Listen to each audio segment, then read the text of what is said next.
Brain surgery is famously complicated, right? Something only modern science could pull off. But as you're about to see, it looks like some ancient societies may have something to teach us about how to operate in here. It's February 2022 in Oklahoma City, Oklahoma. The Museum of Osteology, also known as the Bones Museum, makes a post about one of its newest artifacts, and the photo of it has the comment section going wild. The image shows an elongated skull with a strange metal implant embedded inside it. The skull found in Peru appears to be human, but the odd stretched-out shape of the bulbous cranial bones could suggest otherwise. The implant itself is coarse and bumpy and is clearly not an organic part of the skeleton. It appears to be composed of two parts, an eye-like shape on top and a circle at the bottom. Forensic anthropologist Dr. John Verano, who studies prehistoric skulls like this for a living, was stumped when he first saw this image. I've never seen anything like this. I looked at it and I said, well, doesn't look genuine to me. Though this implant is rare, perhaps unique, author Heidi Hollis says there's a long history of elongated skulls in Peru. For us to be able to find elongated skulls, that's not the rare element here. Finding an elongated skull with a metal plate in it, now that takes the cake. Peruvian archaeologist Julio Teo discovered hundreds of elongated cone-shaped skulls buried in the Paracas region in the late 1920s. And Hollis notes that their surprising appearance makes some wonder if they could have extraterrestrial origins. In pop culture, we often do see aliens as being portrayed as having an elongated skull. From the popular Aliens movies to the gray aliens witnessed by people said to be abducted by alien beings. Recent genetic testing of the Peruvian skulls apparently found they had mitochondrial DNA with mutations unknown to any human or animal on Earth. And the metal in the skull adds another bizarre dimension. It's highly unusual to see such perfection done on something so ancient. How and who did this? We often associate metallic objects with electronics, so maybe this skull implant is some sort of microchip, or in this case, macrochip, for aliens to communicate with their home planet. We know people microchip their pets to help locate them when they go missing. In the case of dogs and cats, a device the size of a grain of rice is implanted just under the skin, over the shoulder blades. Could this cranial implant actually track aliens? Does it reveal other ancient secrets? Or is this just one big hoax taking us all for a wild ride? Let's ask the experts. We turn first to anthropologist Kathy Strain to disentangle fact from fiction.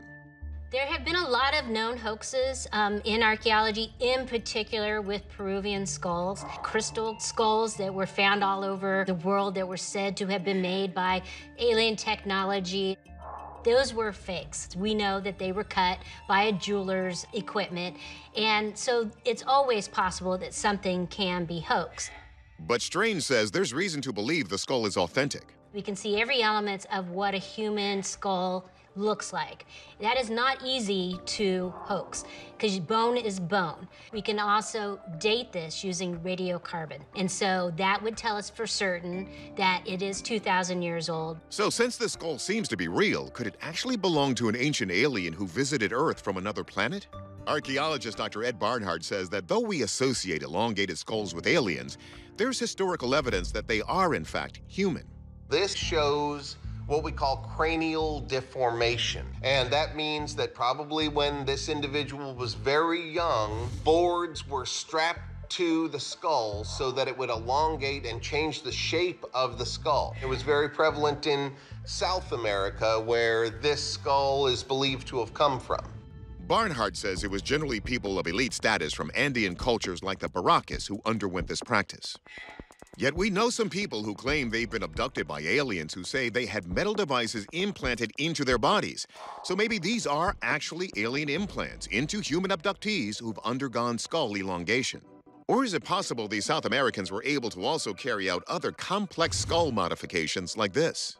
We have found other skulls that have what we call trepidation and repairs to them. Trepidation is the practice of drilling or removing bone from a head that has undergone trauma. We know we still use this today. Roy from Siegfried and Roy, after he was attacked by the tiger, had to have this done because his brain swelled.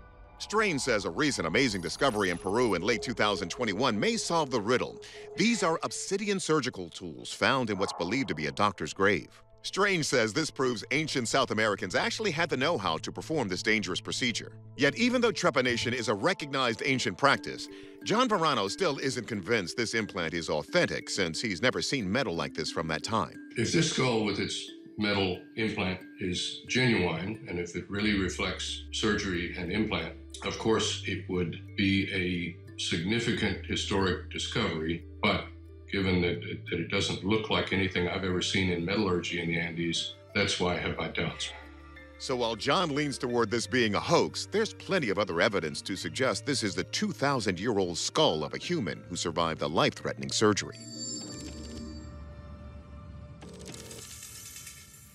Our verdict? This skull is most likely an example of ancient trepanation. But until the skull is radiocarbon dated to confirm its age, concluding with absolute certainty that this artifact is authentic would be getting ahead of ourselves.